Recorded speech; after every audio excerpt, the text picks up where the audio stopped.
Hello, and welcome to the Alabama Public Health Training Network. Thank you for joining us today for our program, EMS Pediatric Respiratory Emergencies.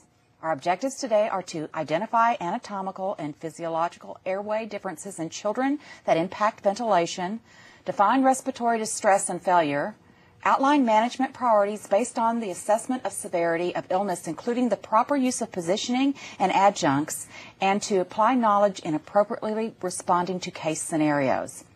If you have any questions about anything being discussed today, please call or email our faculty presenter during our live broadcast. The phone number and email address are on your screen now and will appear again later in the program.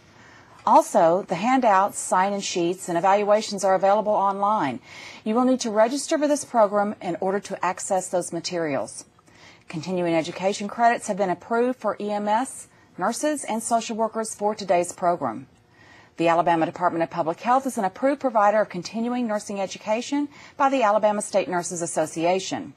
The association is an accredited approver of continuing nursing education by the American Nursing Credentialing Centers Commission on Accreditation. In order to receive credit for this training, you must watch the entire program, then complete and return the sign-in sheet and evaluation. Instructions on how to do this can be found at the bottom of the sign-in sheet. While content may continue to be relevant, CE credit will only be awarded for 2 years from today's date, which is March 25th, 2014. There is no financial relationship between the planners of this program and the speakers. There is also no commercial support for this program. The Alabama Department of Public Health does not endorse any product that may be displayed in conjunction with any activity that might be demonstrated, nor will the department discuss any off-label use of products. Good morning, I'm Annie Vosel, and along with me today is Dr. Ann Klasner, Professor of Pediatrics at the University of Alabama at Birmingham. Welcome. We have a very interesting and timely subject for us to hear about, and I understand you got some toys underneath there for us to look at a little bit later. Yes. So we want to go ahead and get on with the presentation. Welcome. Thank you. That was a wonderful introduction. Again, I'm Ann Klasner. I work at the Children's Hospital of Alabama in Birmingham, Alabama, and I am involved with the EMS for Children's grant that the state of Alabama has. It gives me great pleasure to be here and talk to all of the providers today to help teach you about respiratory emergencies in pediatrics. You're the first line to children in the field, and so you do make a difference, and I have great passion for this, so I hopefully that we can impart some knowledge today and have a little fun and learn something about respiratory distress in children. So let's go ahead and get started. As is an important part of all of these discussions, I did disclose that I have nothing to disclose. I don't intend to talk about any off-label products, medications, or uses, and I'm getting no financial gain from this talk. So let's start with the numbers in pediatrics. Approximately 30% of the population is made up of pediatrics. So already children are at a minority from the beginning. It is only 30% of the population. Traditionally, children are healthy. They are active, playful, and rarely utilize the EMS services. This is also seen by the fact that less than 10% of all EMS calls are used by pediatrics alone. So this in combination makes pediatrics, when encountered by the pre-hospital field, fairly rare. Again, most children are healthy, so many of these calls that come to EMS in pediatrics are of children that are chronic in nature, that may have complex congenital conditions. So this causes high anxiety for a lot of pre-hospital providers when a pediatric call comes out. These children can be very ill when you are called, and it can cause great concern for you. So when you're in a rural or a low-density area, you may very rarely encounter one of these calls. I think all of the pre-hospital providers that are with me today can attest to the fact that when one of these calls comes out, it provokes a lot of anxiety. Often anybody that's available comes to the scene. So hopefully by today's discussion, we can allay some of this anxiety. So as I've already talked about, in pediatrics, when a call comes out, it is very scary generally. These children are in great distress. But something that we do know stepping back is that almost all pediatric codes arise from respiratory origin, very different than in the adult population. Adults, when you arrive on the scene, if a child were in an arrest situation, they would be generally from a cardiac arrest. a myocardial infarction or other problem. In pediatrics, what generally happens is there is something that affects the respiratory system, and then if this continues on for a prolonged period of time, that patient will then go into cardiopulmonary arrest. So a respiratory origin is always first. So if we can learn about the respiratory system, address the respiratory problems, we can ward off many of these pediatric arrests before they start. So this slide isn't going to make you any more comfortable about the fact about children in arriving in arrest in the ER. This was a study done in 1986, I believe. It looked at all children that came to the emergency department in pediatric arrest, and there were 80 children that were identified. Of those, 46% died on arrival in the emergency department. So nearly half of those children were declared dead on arrival. An additional 46% of them were later declared dead in the PICU. So if you are a child and you arrive at the ER in cardiac arrest, you have unfortunately a 92% risk of future demise. So it is imperative that we stop and solve these problems before we get to pediatric arrest, because the outcomes are very dismal if we get to that point.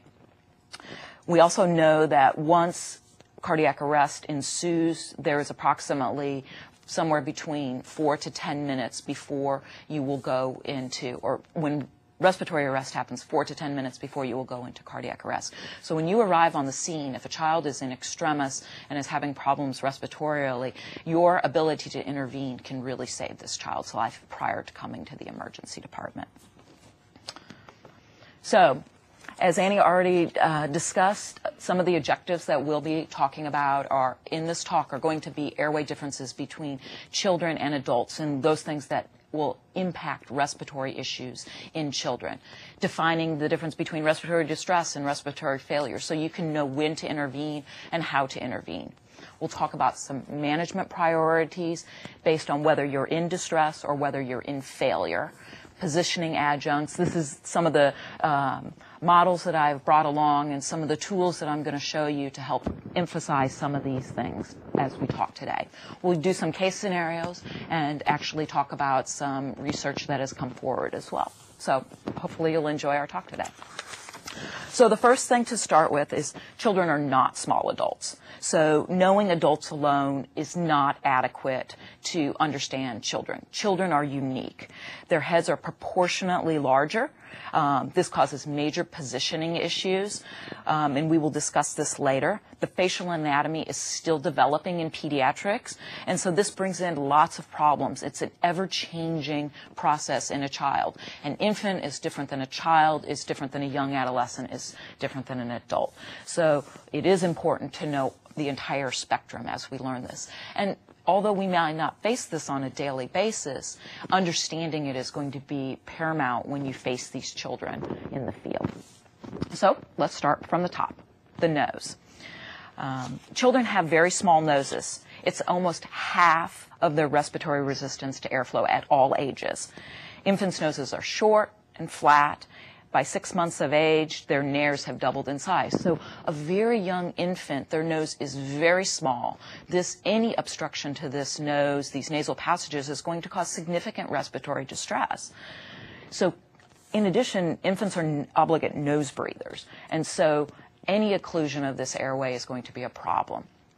The bulb suction is your friend, and should be your friend, and should be, for all pediatric cases, kept in your back pocket. Questions I would ask an EMS provider is, do you know where your bulb suction is?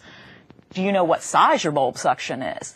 The one that's displayed here is a small blue one. It is specific to pediatrics. Most parents or mothers, if you ask them about their bulb syringe, it's a large green one.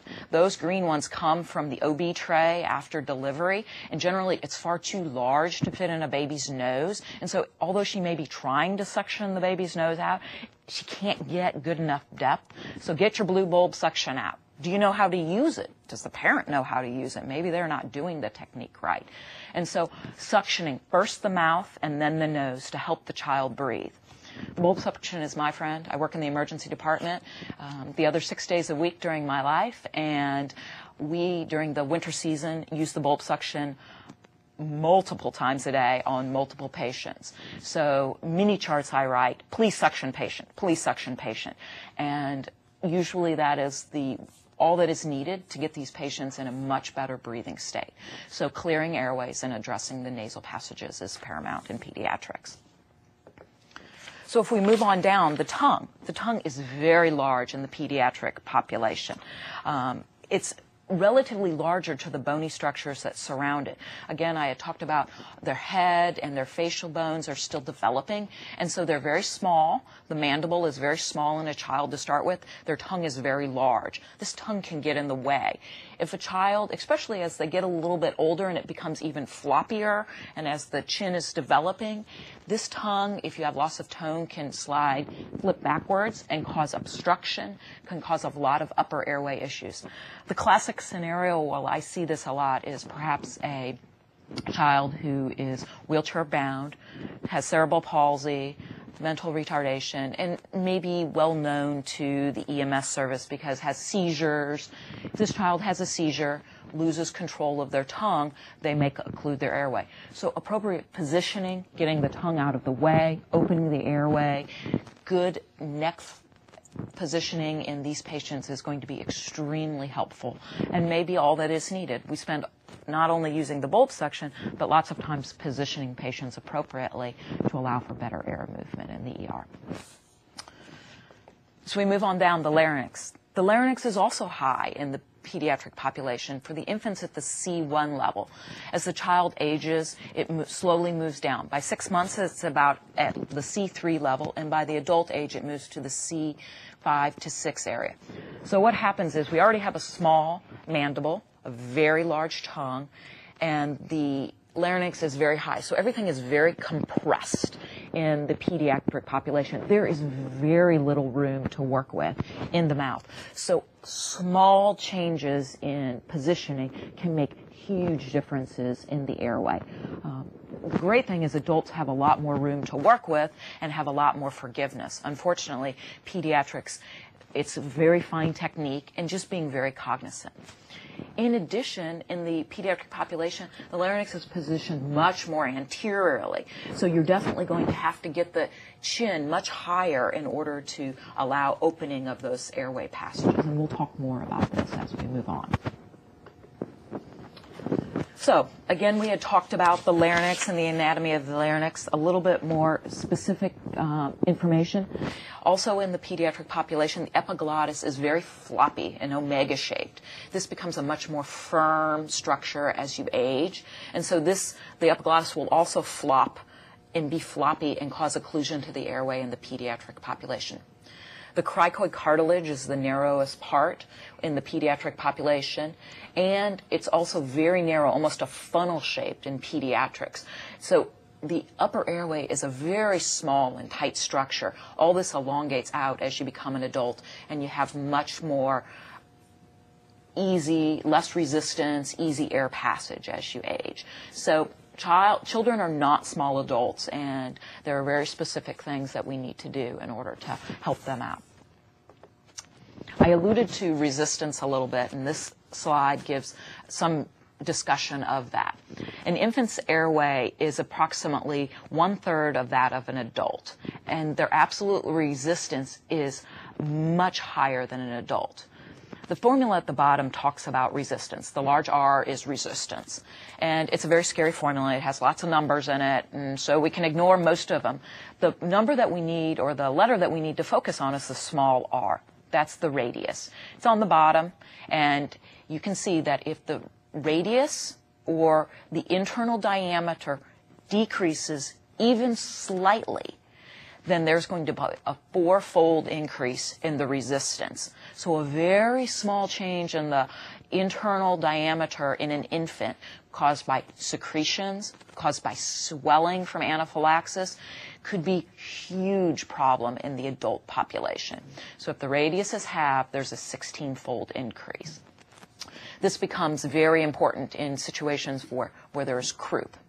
where there are increased secretions. Again, I talked about in a patient who has a floppy airway, who might have cerebral palsy and has increased secretions from an infection. It could also be a problem in a child who's having an anaphylactic reaction. This edema can cause much more of a problem. An adult may be able to tolerate these changes, but a child will likely not.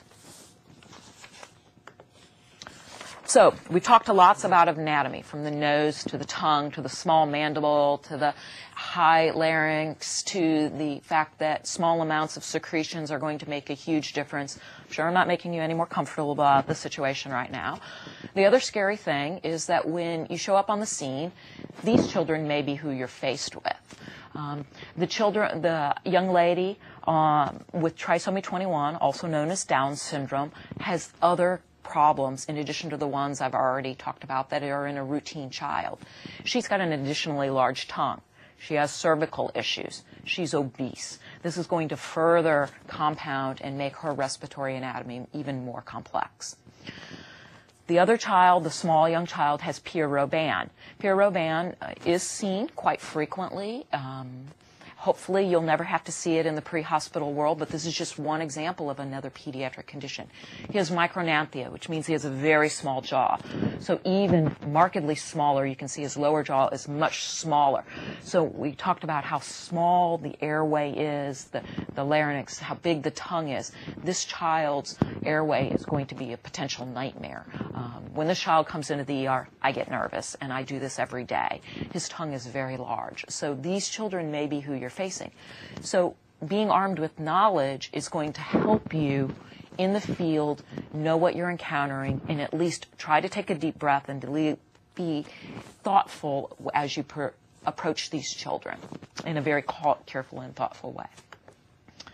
So, as I've already alluded to, you wonder, how is this going to help me? We've discussed anatomy, we've discussed physiology, and we're going to use these things to help try to give you some awareness about the differences between respiratory failure, respiratory distress, and how to address these appropriately. So first thing, hopefully you've all heard of the pediatric assessment triangle. It's a rapid triangle and a quick way as you walk in to see a patient to be able to address the needs of the patient. I do this very quickly. It takes 5 to 10 seconds as I walk in and see a patient. What I do is I quickly walk in the room and I look at the child's appearance. I just look at them. I see what they're doing. What do they look like? What color are they? What is their position? And this may require you to uncover the patient a little bit, pull the patient a little bit away from the mother if you're able, pull the shirt up a little bit to see what their work of breathing is like. Are they having retractions? What is the circulation to the skin? Are their eyes bugging out because they can hardly breathe? Are they in a position where they're tripoding and they need to open their airway? These things can be very quickly assessed, and it's something that running straight at the patient, taking just 1 or 2 seconds as you walk into the room and assessing the situation, looking at your patient, assessing what the situation is like, can be incredibly helpful. So respiratory distress, what is it? It is any degree of airway obstruction or impairment of breathing that causes increased work of breathing. It's a big fancy definition, but basically, what does it mean? So it means that there is increased work of breathing. The child can have a pretty normal appearance, look pretty good, but have increased work of breathing. And that sounds kind of strange to think about, but increased work of breathing can be very subtle findings that we look at. And so let's look at some of what are things that can be increased work of breathing. Things like tachypnea can be a sign of increased work of breathing. Tachycardia, grunting, stridor, head bobbing, nasal flaring, agitation, wheezing. Some of these things, when you put them on the screen and read them, seem, oh yeah, that makes sense, I get that. But looking at the patient, it's often very hard to tell some of these things and very subtle. So taking a slow approach to the patient and recognizing these signs of increased work of breathing. But what is tachypnea in a child? We all know that an adult respiration is usually about 14 to 16 times a minute. Children breathe much faster than that. A pediatric patient may breathe up to 60 times a minute. And as you can see, this changes very rapidly over time. This is not information that I store in my head. I'm not smart enough to do that. I have a card. I refer to every day my card. I look at a patient and I check their vital signs to see, is this patient tachypnic? I count their respirations. I count it on my card. I carry my cards with me every day. I would encourage you to have something attached to your badge as well that you can refer to quickly with normal heart rates, normal respiratory rates. So if you're in doubt, you can refer back and then you can check those.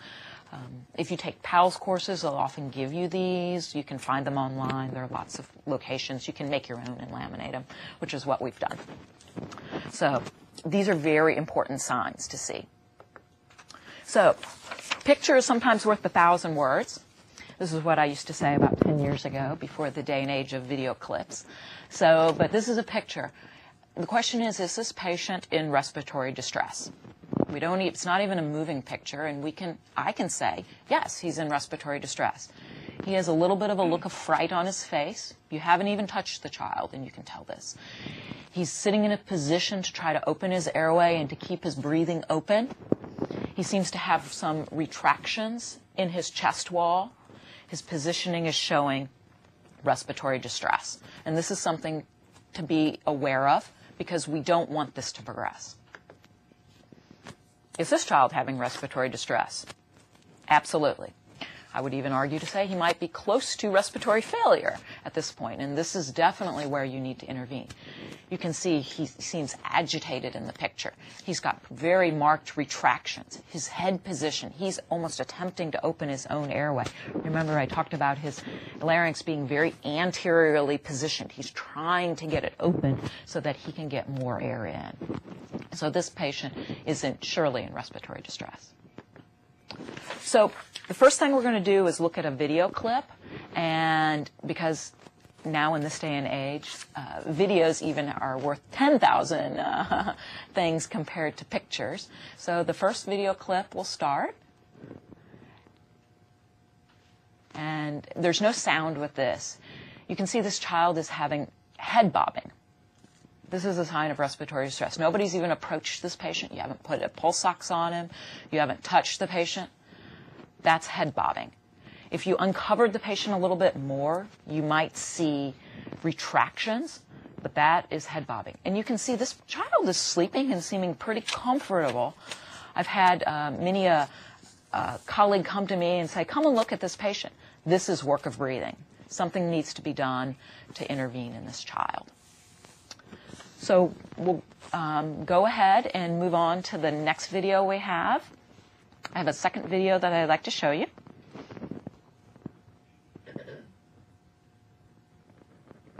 This is even more subtle. And please excuse the fingers that are pointing things out, but this individual is trying to show subcostal retractions. And if you look at the baby's belly, you can see how hard it's pulling in, belly breathing, retractions. If you counted this child's respiratory rate, it would be close to 60 to 80. This child is about 8 months of age, and if you referred back to the card, this is tachypnea and retractions. This child really doesn't look too bad. If you pulled her shirt down and had her sitting on a table, you'd think, oh, she's not too bad. She's pretty happy. So it's important to, thank you for showing the video, and we'll move on. It's important to look at your patient, to assess your patient closely, and to pull up their shirt, to look at all signs, to do it calmly, to see if the patient is in true respiratory distress. So we'll move on to the next slide. Impending respiratory failure. I've alluded to this already. This is when you move from respiratory distress into respiratory failure. This is that area in between where things are getting very tricky and very scary. You have reduced air entry, severe work of breathing, cyanosis, even despite oxygen, irregular respiratory rates or apnea, altered levels of consciousness and diaphoresis.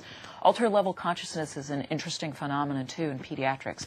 A child may look like they're sleepy or just sleeping when truly it means that they are becoming unconscious. You may stimulate them and they'll arouse, but that is a decreasing level of consciousness, and it could mean that this child is in grave respiratory danger. A child could also become very agitated. If a child becomes extremely hypoxic, sometimes they become agitated. I've had nurses and colleagues come to me and say, I don't understand why this child is so cranky. And suddenly you provide them oxygen and they become a much happier child. They're air hungry. They need air. They need oxygen. Unlike an adult, they can't tell you what they need. And so altered levels of consciousness can indicate a lot of things in the pediatric populations. So it's important to try to recognize these and intervene prior to getting to respiratory failure. So what is respiratory failure? Respiratory failure is the child's inability to maintain oxygenation and ventilation, and it's when it's not adequate to respond to the amount of distress they're in. This is when their respiratory systems have failed, and now we have a problem. This is that time period that within a very short time period, 4 to 10 minutes, this child can potentially go into respiratory arrest. This is the time when it is mandatory that you intervene to make a difference in the pre-hospital setting. So, looking back at our triangle, we've talked about some increased work of breathing and a child having normal appearance. But if we couple increased work of breathing, or perhaps decreased work of breathing because the patient has ceased breathing, and an abnormal appearance, now we have respiratory failure. This is a problem, and it's important to recognize this quickly. So, more pictures. This child in the frame that has his eyes closed looks like he's sleepy. He's probably close to respiratory failure. This is impending respiratory failure.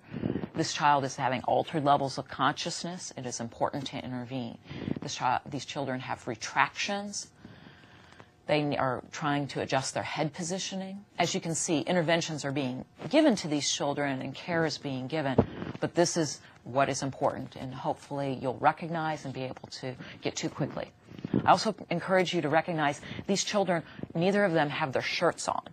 This is important to help allow you to see what's going on. So I encourage you to pull up a child's shirt if you need to see what their chest breathing is like.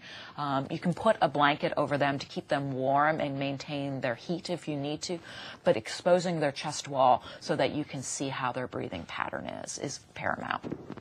So one of the first things I do in the ER is I quickly take a child's shirt off. If it means cutting the child's shirt off in order to get access to them, I do that so that I can see what their breathing pattern is like. So this is a schematic to kind of look at what we've already talked about. Starting at the bottom, you start in respiratory distress. It progresses to respiratory failure and then to arrest. And the majority of children will hopefully be in distress. These will need little intervention from you. As we move to failure, this is a smaller subset of the children, and an even smaller set will be arrest.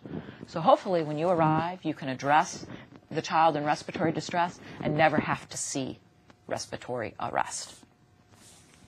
Another way to look at it, because I know people see and learn a lot of different ways, this is a schematic. We've already talked about moving from respiratory distress to respiratory failure to respiratory arrest. And so you can couple these with level of consciousness, work of breathing, and circulation in order to get a better idea. You can see level of consciousness. When you're in distress, you can be alert, have normal muscle tone. As you move to respiratory failure, the child may become scared, sleepy, or floppy. So as I talked about, a child could be agitated or could be sleepy. And in arrest, this child is completely limp, and you will need to be intervening. Work of breathing, again, with respiratory distress, it is increased. As you move to failure, at first it will be increased, and then you will go to decreased work of breathing, and then the respiratory arrest will ensue, and all breathing will be absent. In terms of circulation, the child could initially be pink or pale, and as we move to respiratory failure, the child will turn blue or pale. And then as we move to a respiratory arrest, they will be blue. So if we take the circles away, we can see the schematic all at once. It looks a lot more busy, but if you break it down, it's a lot easier to understand. So, all right, this is great, life is good, but what does this really mean? So if we've talked the talk, what does it mean when we look at a child? Well, same as before, we can address the different interventions based on the level of distress that is occurring, and or failure or arrest. And so, as we talked about, when you start in respiratory distress, the first intervention will be oxygen as tolerated, perhaps leaving the child with the parent. Don't move the child away. If you recognize the child is in distress, has normal cognition, is awake, is looking at you, but has retractions or flaring or tachypnea, this child may need simple oxygen. A child is, if they will tolerate an oxygen mask, simple blow-by. Perhaps they'll tolerate a nasal cannula. That can also be given to the child. Do it in a position of comfort. If it's agitating the child, have the parent hold the oxygen. Have the parent stay with the child. Give the child the nebulization. Try not to agitate or cause the problem to be worse. If it's a small infant, perhaps you recognize the child needs to be suctioned. Suction the child out. Put him back in a position of comfort with the parent. Allow them to carry him. So these are things that you can do for respiratory distress. As we move to respiratory failure, you're going to have to be faster with your interventions, quicker to make your assessment, provide 100% oxygen, assisted ventilation with bag valve mask, and we'll talk more about that. Provide suctioning and maintaining the airway as you need to. And of course, if you move to respiratory arrest, BLS, ALS as needed, those assessments will ensue. So, we're going to move on and talk about some anatomy and positioning adjuncts. So, we've talked about this slide already. Oxygen is tolerated when you're in distress. Positioning of comfort, staying with the child. Moving to failure, allowing for 100% oxygen. This is when your airway adjuncts will come into play, and I'll talk more about those specifically. Here's positioning of a child.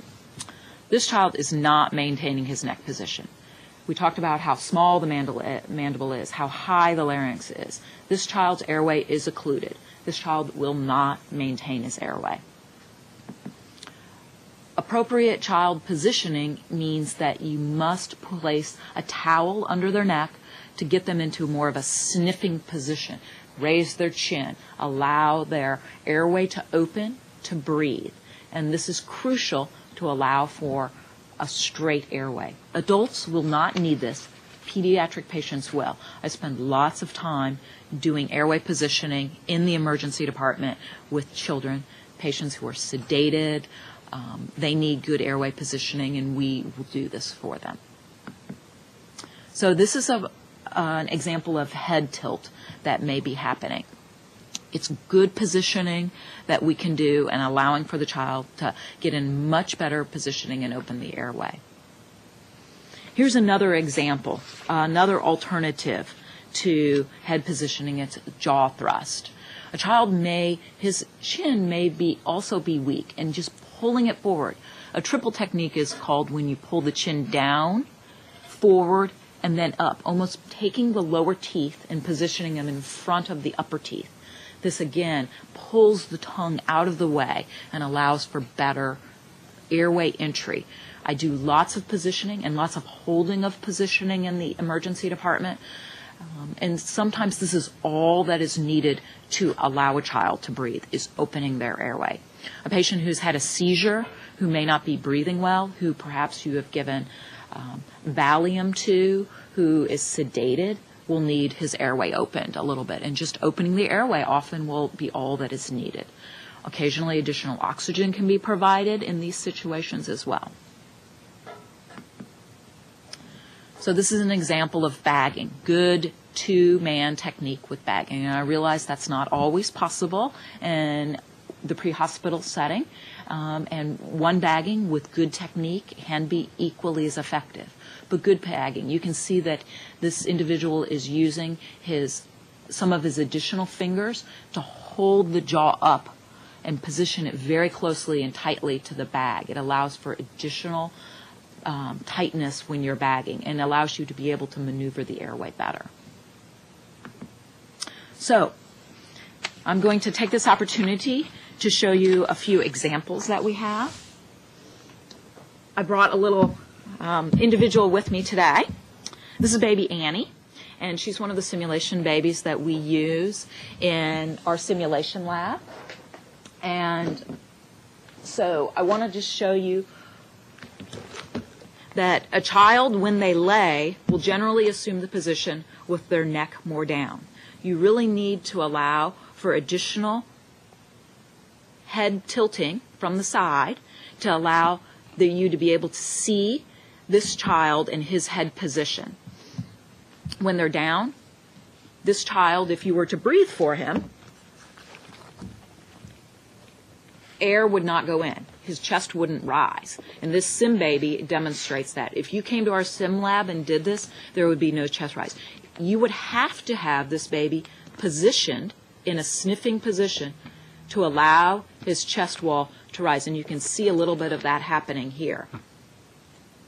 So good head positioning.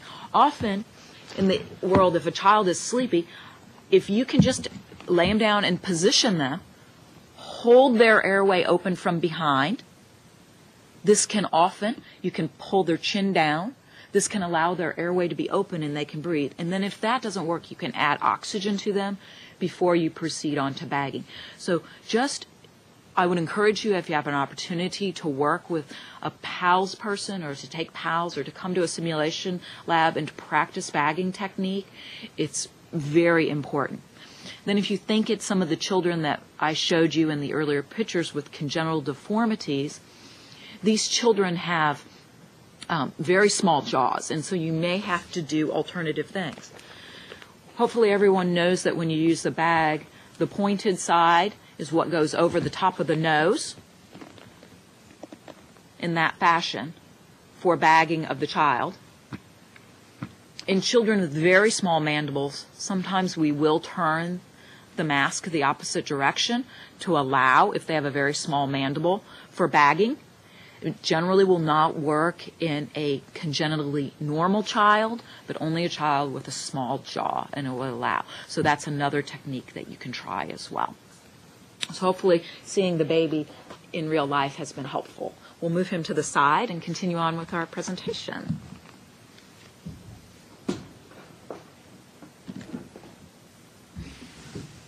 So I'll go to the next slide.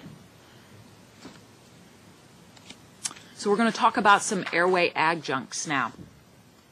Some of the airway adjuncts that we can use include the nasal airway and the oral airway, and I will talk about these more specifically, and I've brought some of them for you to look at as well, and I'll have them here. We'll start first with the nasal airway. The nasal airway is a wonderful device that can be used to open the nose. It's easily placed with lubrication through the nose. The way that you measure this is measuring from the nose to the tragus of the ear. So appropriate length would be from the nose to the tragus of the ear. And you can do this measure on the outside to make sure it's appropriately measured.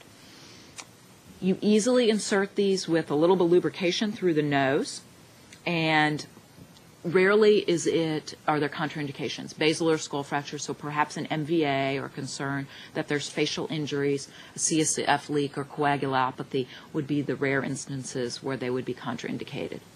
I found these to be very useful, again, in a patient with cerebral palsy who may not be maintaining their airway, or a patient who's sedated for some reason and has lots of secretions.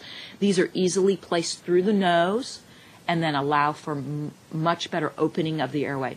You can actually place these and use your bag valve mask on top of these to allow for additional airflow. In the next, we'll talk about the oral airway. The oral airways are not as frequently used in the pediatric population, but are also a wonderful adjunct to help open the airway. Proper orientation and measuring is very important, though, with the oral airway because more harm can be caused than good.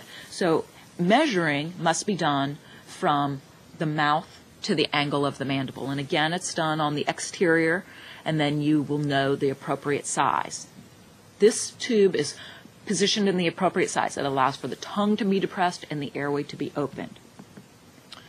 An oral airway that's too long, and this, if you focus in just beyond the tongue, you can see that the oral airway is impinging on the epiglottis and obstructing it and causing it to be in the way. So too large of an oral airway is contraindicated and can be deleterious to a patient. So appropriate sized is imperative. Too short, again, it will hit, you see where the distal end of the oral airway is hitting on the tongue, causing the tongue to protrude up into the airway. This, again, will cause more problems. So you must have the appropriate sized airway to allow it to open. Old convention used to talk about placing these upside down, pushing them in and turning them over. That's really grown out of favor. The best way to do it is with a tongue depressor and simply slipping it into place. You can only use an oral airway in a patient who is unconscious. A conscious patient would fight this and would not enjoy having this placed, so don't attempt to do that. But in an unconscious patient, it can be very useful. In the emergency department, when we're working with a difficult airway patient, we say that a patient with a difficult airway has not failed their airway until they have had 2 nasal trumpets placed and an oral airway, and we're bagging at the same time. Only once we've exhausted all of those mechanisms would we consider advancing on to a different type of airway. So we do not go into advanced airways lightly in the pediatric emergency department, and we have great experience. It causes great anxiety for us to manage pediatric airways, so I can understand the anxiety that could be happening in the pre-hospital world. So I encourage you to use some of these techniques, which can really help you. So, moving on to respiratory arrest. This is when your BLS maneuvers and your ALS maneuvers will come into play. So you think, well, this is all wonderful and great, but maybe you want to know, so this kid sounds really bad, and you know he's breathing okay, but you wonder exactly what's going on. You can tell he's in distress, but you all are really smart and can extrapolate this a little further. So I'm going to give you some pointers on trying to figure this out. There are 2 kinds of respiratory noise. There's upper respiratory noise, and then there's lower respiratory noise. All upper respiratory noise is inspiratory in nature. We can all create upper respiratory noise ourselves, occluding our own airways and almost the snoring effect. That's upper respiratory noise. So if you hear inspiratory noise, taking a pause and listening to a child who's inspiring, you can already hone down that that noise is coming from their nose, from snoring, from stridor in their larynx area. If, on the other hand, it's an expiratory noise, we cannot create expiratory noise. It's a lower airways disease. This is something happening in the lungs. It is wheezing, pulmonary edema, crackles, pneumonia. So just knowing where the noise is coming from, whether it's upper or lower, whether it's inspiratory or expiratory, is already going to narrow down your answer to a lot of these problems and help guide you in your treatment plan. So we're going to move on to, this is a clip. And hopefully you can hear the sound.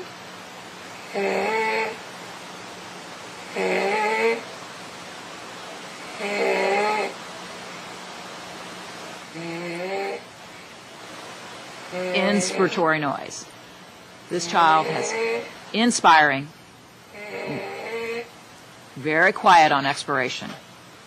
We can stop the sound on that, and that just gives you an example of inspiratory noise.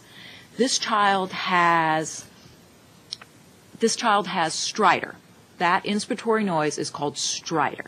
Stridor can be heard from croup most often, but can be also heard from other things such as foreign bodies or other obstructions in the upper airway can cause these noises. So that's upper airway noise. The interesting thing is upper airway noise can be created. A teenager can create upper airway noise. You cannot self-create wheezing or expiratory noise. If a child or a person is having expiratory noise, this is sound coming from the lower airways and may not be self-created. So it just helps in the differential. The prior video showed the child was pulling, was having stridor. That child was in distress. That child needed an intervention of some sort. So if we break it down further, we've talked about how upper airways noise could be croup, could be a foreign body, could be altered levels of consciousness causing you not to be able to maintain your airway open. So simple airway opening can sometimes help those noises go away. We will often see this in sedated patients that I'm doing procedures on, that they will get very noisy breathing.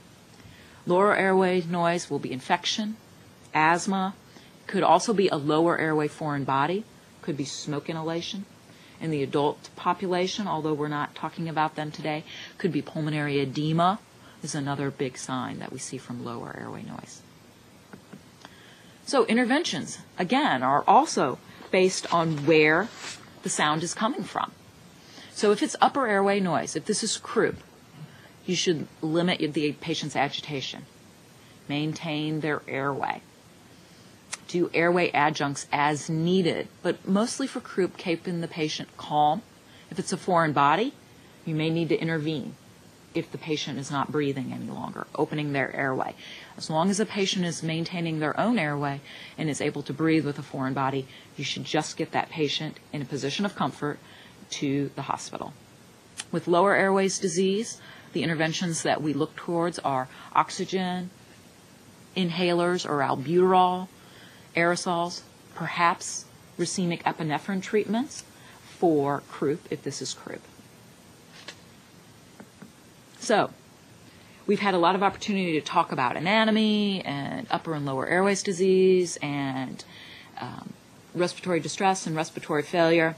So I'm sure you're all, although entertained with some of my demonstrations, we'll move on to some scenarios which will be even more fun for you all. So the first scenario we're going to talk about is a babysitter. You're called to the scene, and the babysitter states that this 3-year-old child was having trouble breathing, and you're called to the scene. When you arrive, you find the 15-year-old babysitter outside the house in tears, waving frantically at you. How many of you have had this happen, unfortunately?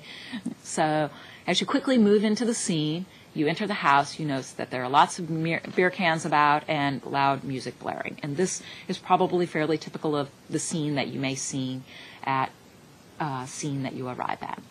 When you approach the patient, you see that it's a 3-year-old who's found on the couch with a slightly older child standing next to him. You approach the child further, and you see that the child appears sleepy, but has no reaction to your presence. Not typical of a child. On their work of breathing, because you quickly do your rapid assessment, you notice their work of breathing. He's making weak attempts to breathe, but he doesn't seem to have any air entry. His circulation, he's pale, and his lips are blue. Is this child in respiratory distress or respiratory failure?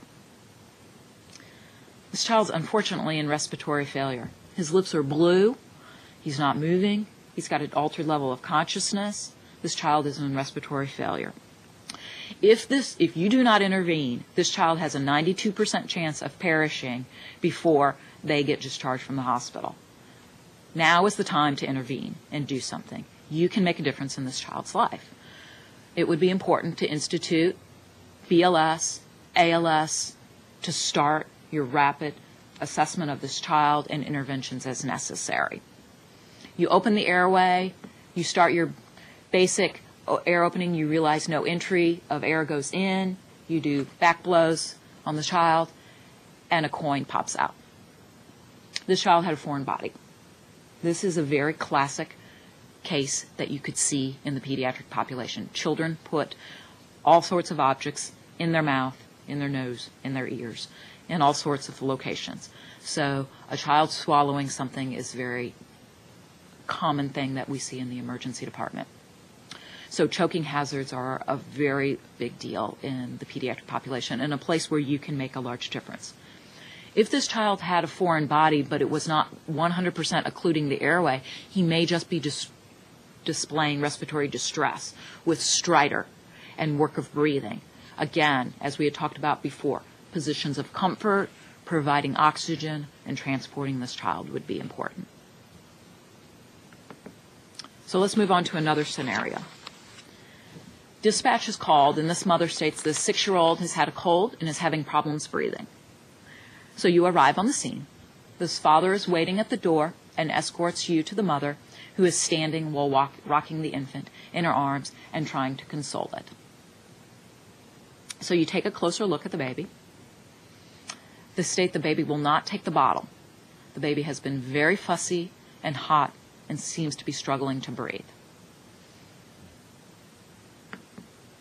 When you look and you do your rapid cardiopulmonary assessment, you see that on the infant's appearance, the infant is fretful but is consolable in mom's arms. The baby cries and struggles if you attempt to approach him, or the mother stops rocking the baby. There is increased work of breathing. He has nasal flaring and intercostal retractions. So this baby is not a very happy camper. He's not feeling good. He's just not in good shape. The infant makes whimpering noises on every expiration. His circulation, he's pink, but he feels very warm, and his capillary refill is less than 2 seconds. So on assessment of this child, stop and think, is this child in respiratory distress? Yes. We should all think of this child in respiratory distress. If we move back, we notice that the child is fretful. He's anxious. He's not feeling good. But he is consolable in mom's arms. Leave him in mom's arms. He cries and struggles if you approach him. Again, leave him in mom's arms. But he has nasal flaring and retractions. Those alone let you know he's in respiratory distress. And so addressing that respiratory distress, keeping him comfortable, providing him oxygen, he has increased work of breathing. The other key point in this history is that the child makes a whimpering noise on expiration. We've already learned that on expiration, this is a lower airways disease. And so we've already narrowed this down to this is asthma, infection, perhaps a viral infection like bronchiolitis. Pneumonia could be another possibility. So obviously this child has lower airways disease. Perhaps an albuterol treatment would be helpful for this child. Perhaps suctioning this child's nose would be helpful if they're obligate nose breathers and they have large amounts of secretions. These are things that you can also do to assist this child while you're transporting this child. So providing albuterol treatments, keeping the child with mother, keeping the child calm as able, and then transporting this child safely. This child would be a typical child that we would see in the emergency department during the winter months. We see many of these patients come through the emergency department. The majority of these patients have bronchiolitis caused by RSV, respiratory syncytial virus. In the pediatric population, it causes wheezing, increased secretions, large amount of respiratory distress. Adults can get respiratory syncytial virus, but will typically get a cold, and we won't have much distress from it. But if we think back to the beginning of a talk where I talked about the airway resistance and the small changes in the radius and what a large difference this makes in the airway resistance in the pediatric population. They're very small, they're small airways. It's a very compounding problem. Children who are very young who have bronchiolitis often will need to be admitted because they will be very tachypneic, very tachycardic, and a lot of respiratory distress, may need oxygen, may not be able to feed because they are so tachypneic and have so much congestion. As children age, their symptoms tend to get better, so by the time the child is about 1 year of age, we really don't see this much anymore. So bronchiolitis is, although possible in any age group, and you may have signs, the severe effects are mostly in the 0 to 1 year old age group. So I can keep doing lots of scenarios, but unfortunately without people here, it doesn't make it quite as exciting for me. So I encourage you all to take an opportunity to work with your local providers and do scenarios and teaching, and take PALs to give you opportunities to learn more and have hands-on real-life experience. And I hope I get to see some of you work with me in the emergency department, and I can teach you these things in real life. So we're going to move on and talk about some new findings and some new things, some research that's out. So you may be wondering, why haven't I been talking about intubation in the pediatric population? Why am I focusing so much on airway adjuncts, airway positioning, valve mask? It's been well documented in the pediatric literature that valve mask is equally as effective in the pediatric population as intubation. And I argue, based on some of this literature, that it's more effective than endotracheal intubation. The initial studies that were done by Marianne Gaucher in California were done in the year 2000.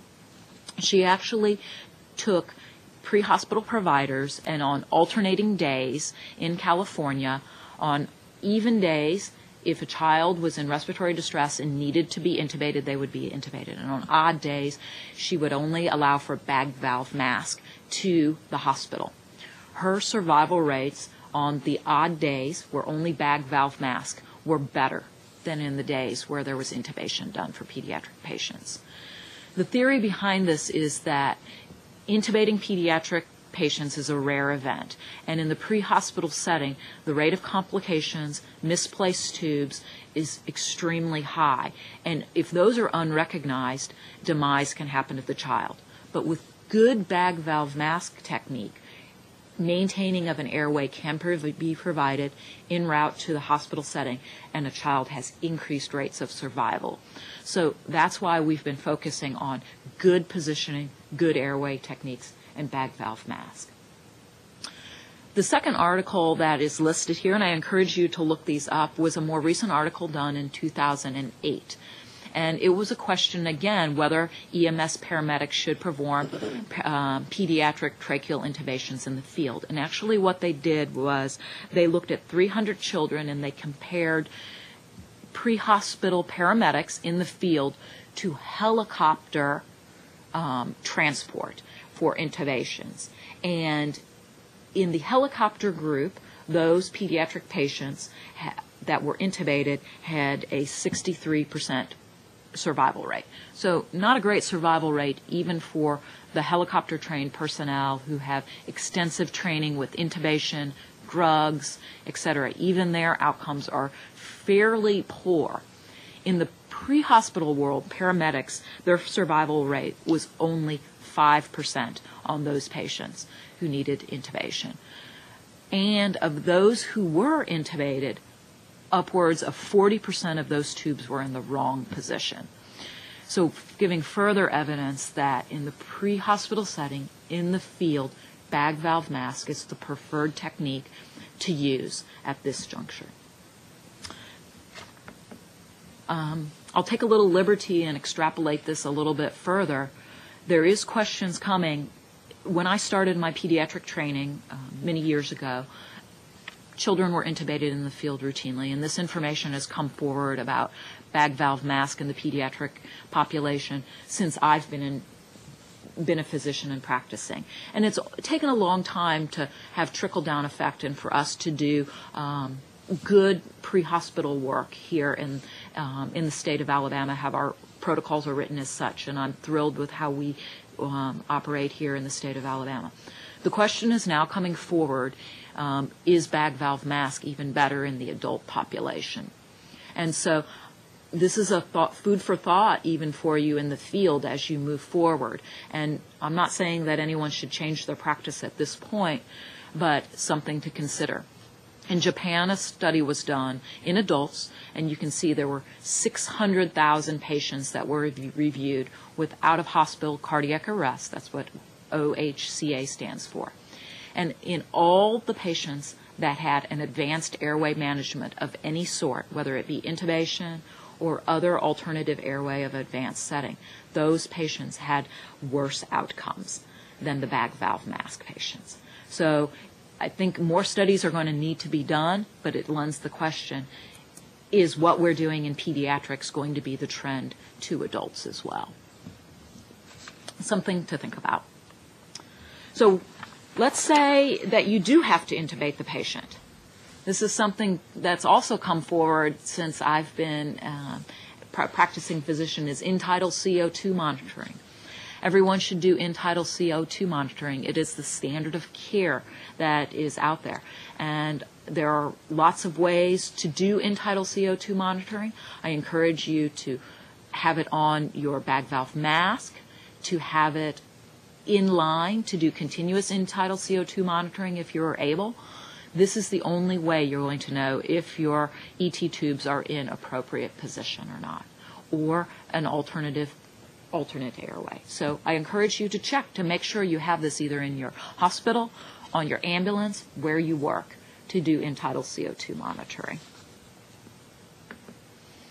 So I've alluded to a little bit advanced airways or alternative airways, and I'm going to talk about LMAs, which I have a few very teeny ones here to show you.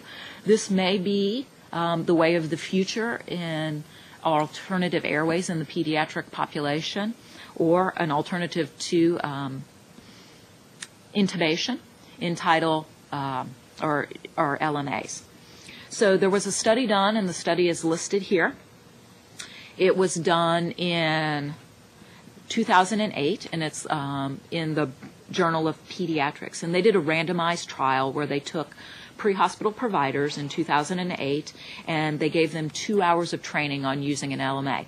Not very much, just 2 hours. And then they compared them in a simulation lab, these pre-hospital providers in pediatric population, for intubation and for LMA use. And the study showed that it took approximately, or it took on average, 46 minutes to do intubations in the pediatric populations, as opposed to with the LMA, 23 seconds for correct placement. If you look at the mean number of attempts, intubation took 1.3 attempts versus an LMA took 1 attempt to get appropriate placement. And if you look at the endotracheal tubes, there was a 44% chance of malposition once they were intubated, but in the LMA there was only a 10% risk of malposition.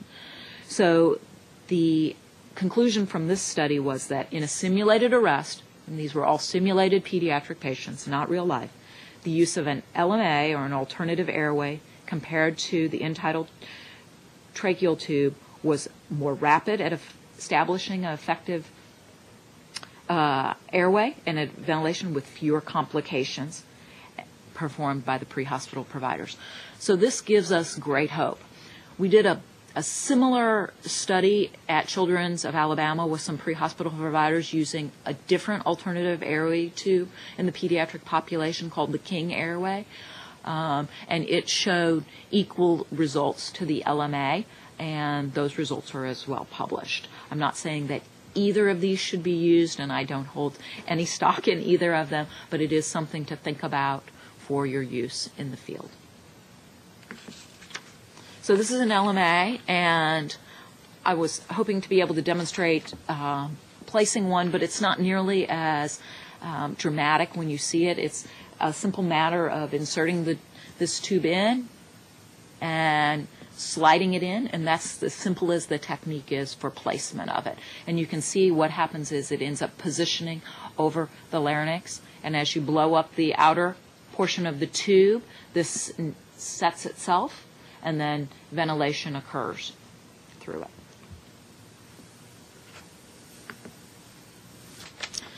So in summary, children have anatomical differences that impact their ventilation and require age-specific approaches. It's important that you know about these differences, that you know about structural differences that are difference between children and adults to allow you to modify your techniques appropriately. providers need to recognize the signs of respiratory distress and respiratory failure in children of all ages. And that way, and sometimes these can be subtle signs, and to recognize these. And then your intervention should be prioritized based on your severity of illness, so that you can direct all of your problems and your care from there. It's been a pleasure talking to you today, and my contact information is available if anyone has future questions. You're happy to email me, and I can address them offline after this presentation, or of course we can take questions now. Okay, as Dr. Klasner said, now is the time for you to email or call in your questions. I want to encourage you to do that while we have her here in Montgomery, and we won't let her leave until it's time for her to go. So I'm sure you're very busy, so we really appreciate all the time that you've taken. Do we have anything on the email yet? Oh, good. Of course, I worked in pediatrics for, it was 13 years ago, so much of this is changed. The laryngeal mask, do you guys use that at UAB? Have you had an opportunity to use that? Actually, I have used this as recently as last month. We use these for our difficult airways, and I find these extremely useful in the pediatric population. The wonderful part about it is that they are fairly foolproof, as I alluded to from the study, less than 10% risk of malposition when you place them, and takes very minimal training to use these. So very foolproof. They are great for the child that I used it in was a child with cerebral palsy who had significant scoliosis and was his neck was concave and he could not be extended. We could not even bag this child. So the LMA was instrumental in saving that child's life and bringing him. He ultimately had a urinary tract infection that could be treated, and we were allowed to give him some good quality of life after his care. So these are very useful and a great tool to put in your armamentarium. So would you go to the floor with that? If the child was admitted, would they go to the floor with that and actually have oxygen connected, or is this just as an emergency treatment? Generally, it is an emergency treatment. You can, if a child were needing an advanced airway, we would typically put them in the intensive care unit. There are what are called intubating LMAs, which you would not have in the pre-hospital world, but where it has fenestrations here on the inside you may or may not be able to see, and the intubating LMAs would not have those, and you could actually slide a tube through this and then intubate through it. You could also slide a holder through this where you could pull this back and then slide an endotracheal tube in, and it'll allow you to have a more secure airway if you had to. And anesthesiologists will use those, but not in the pre-hospital world. We would advocate the use of those. I did find it interesting, something you mentioned. You said that you have been out of pediatrics for 13 years, and a lot of things have changed.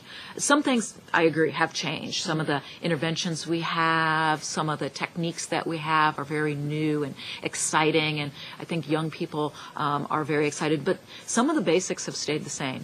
Children's anatomy has always been unique, and children should never have been or have never been considered small adults. So some of the things stay the same. So any prior training in pediatrics gives you that appreciation and understanding when you see children again. So this old gal could still go back and work in pediatrics and probably do okay. Sure, come on back. We'd love to have you. Well, we do have a phone call from Jefferson County. Hello, Jefferson County. What is your question? Klasner, two questions for you. Jefferson County, hello. Yes, can you hear me? Can you hear me?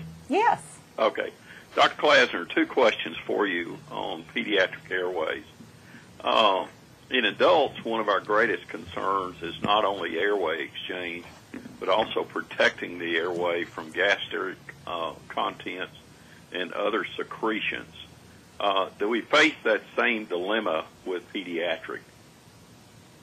All right, thank you. That's a great question. We do face a problem with gastric secretions as being a potential problem in the pediatric population. I think the primary focus of my talk was more for some basic airway maneuvers, and rarely would you be proceeding on to intubation or alternative airways. So unlike the adult population where you may be intubating the patient and then needing to place an NG tube in conjunction with that intubation, it is much less common, rare in the pediatric patient that we would be intubating. But if you were intubating a patient, then the consideration for gastric contents would, of course, need to be considered. And I believe you had a second question as well, sir? So you don't see the issue of mechanical pneumonia or whatever you wish to call it with gastric content or other secretions like we see quite often in adults with pediatric? If you're referring to like a chemical pneumonia from an aspiration, that may happen? Yes, ma'am. If that's, we do see that in the pediatric population, and so that would be a type of pneumonia. You may have expiratory noise on your exam, wheezing and other problems. Rarely would that patient need significant interventions, but would likely need support with oxygen and transport to the hospital, perhaps positioning. The patients we see that in would again be some of those patients I alluded to with chronic disabilities, those who have G tubes in place, who are cerebral palsy, MR. Those children could be chronic aspirators, and those were the ones we may see this in. I guess one of the concerns is we see so many near drownings, and often the child has swallowed a tremendous amount of water, and all of those gastric contents come up when we start resuscitation. And other than suctioning, is there anything else you can help us with to try to keep that airway and the issue of chemical pneumonia to the lowest possible chance? Understandably, that is an excellent point that you bring up. And yes, the majority of drownings are what were described as wet drownings, or they have swallowed a large amount of water. Unfortunately, most of that water, as well as stomach contents from regurgitation, will get into the lungs, and there is little we can do to prevent that from happening. Suctioning vigorously, placing an NG while you're bagging to help decompress the stomach could help, but if it obstructs your bagging where you cannot get a good seal on the mask, that is not indicated, because obviously movement of the chest wall and good respirations is paramount first. And actually in the literature it's been proving that not stopping bagging but continuing bagging to create some what we describe as PEEP, to kind of keep those secretions down, is actually more beneficial than stopping bagging and continuing to suction all the time. So sometimes continuing to bag and not stopping is a better maneuver. Great. That helps a lot. Would you comment, last question, would you comment on the use of bougies if we have to intubate with online medical direction in a pediatric patient? Yeah, bougies are used and occasionally used in the emergency department setting in pediatrics, and those have been used. They have some role in pediatrics, although intubation is fairly rare in the pediatric age group. A bougie in the protocols is, with medical direction in the state of Alabama, a potentially acceptable use. But I would say that a pre-hospital provider's experience using a bougie in a pediatric patient would probably be very limited. And bag valve mask would be my first attempt, and then bringing the patient to the emergency department. But right, and the protocols are very clear on that's our first line. And that intubation would be done only with online medical direction. So thank you so much for your answers, especially the near drowning. I think that helps us a lot, because I'm not sure that's something we pick up in most education. Excellent. And those are good questions and something that we can definitely touch on more with future educational opportunities. I think those are good points. Thank you for your call, Jefferson County. Do we have any questions from the audience? Is there somebody that would like to ask a question? Well, I'm going to give the audience out throughout the state a chance to call in one more time. Before we went on the air, you were talking about a case that you worked on yesterday. Yes, I had. It was interesting. It was timely. I had a patient present to the emergency department, and the resident came to get me because they were concerned about the patient. The patient was having funny breathing.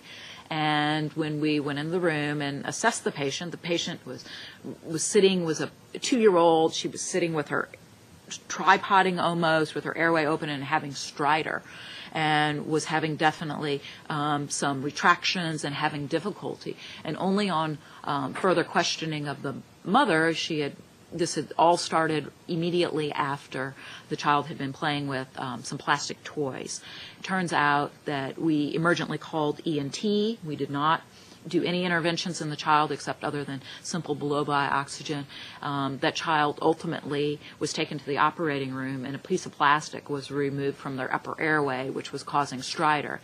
And had it dislodged or moved even a few millimeters, this child could have obstructed their airway and had a foreign body. So we see foreign bodies fairly commonly. It can cause significant airway issues in pediatrics, and they have to be addressed very carefully.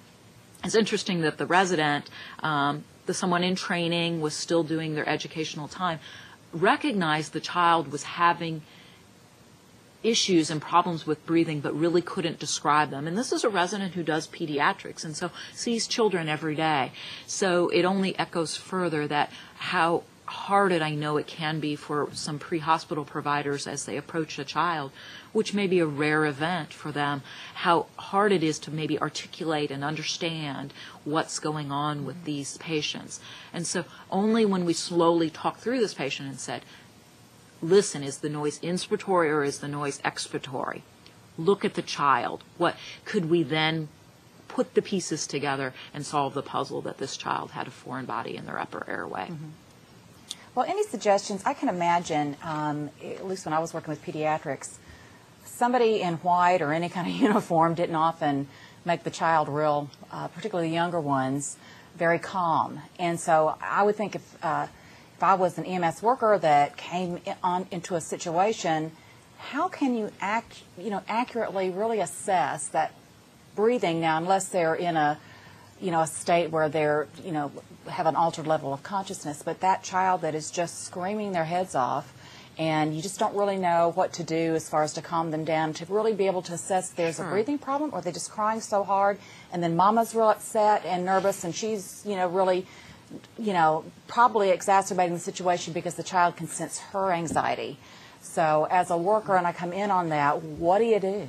Exactly. This is almost drives to dealing with pediatrics, not just pediatric respiratory issues, which makes this a whole much more complex issue. What I find is, and as you described, this is generally a tense situation. The parents are very upset, causing the child to be upset more if the child's already in extremis. You perhaps are called to the scene, you don't know what you're coming to, it's a pediatric patient, you may be nervous. Sometimes that old adage of take your pulse, then take the pulse of the child is the first thing. So stop at the doorway and take a breath and calm yourself down. Don't rush into the situation if you don't have to. Obviously, if the child is altered and needs immediate intervention, to rush in. To stop at the doorway. To turn off the television or the music, to be able to hear what is going on. To unplug it if you have to, if that's what it takes. I countless times walk into the emergency department and open the door to see the patient and the child screaming and the TV is blaring and there is no way to, so I turn the TV off, take a position of submission, sit, get low, get on the level of the child, try to get, if at possible, below the child, because that gives you, as you're towering down over a child, the child's only going to get more scared. Look at their eye level. If it's a child, a toddler, talk in a quiet voice. Try to engage the child with a toy, your stethoscope, high fives, tickling, calming activities, things to not take the child away from the mother.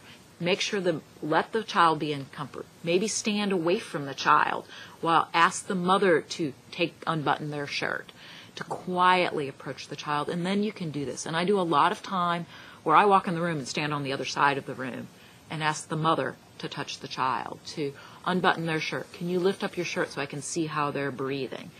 After I've turned the television off, and maybe ask the other children to step into the other room so that it's a little more quiet. So a lot of it is just learning that children are scared, but not to be scared of them. Yes. And to just calmly approach them. And sometimes making things a game for a child makes it a lot more fun. If you have to listen to them tickling their tummy, sometimes will distract them enough so that you can grab a quick listen to them. Ask the mom to put the child on their shoulder so that their back is exposed so that you can listen while they're being held. So these are some simple techniques that you can try. Well, thank you. Well, at this time, there are no more phone calls. I'm going to give the studio audience one more chance, okay? Well, this has been so informative, and we just really appreciate your time. This was just it really helped me. It's just a shame that my son is now 23. I probably would have felt a lot more secure had I, with a young one at home, knowing some of this information and those 3 simple things to look for. So thank you so much for your time. We want to thank you all also for joining us here at the Alabama Public Health Television Network. Good day.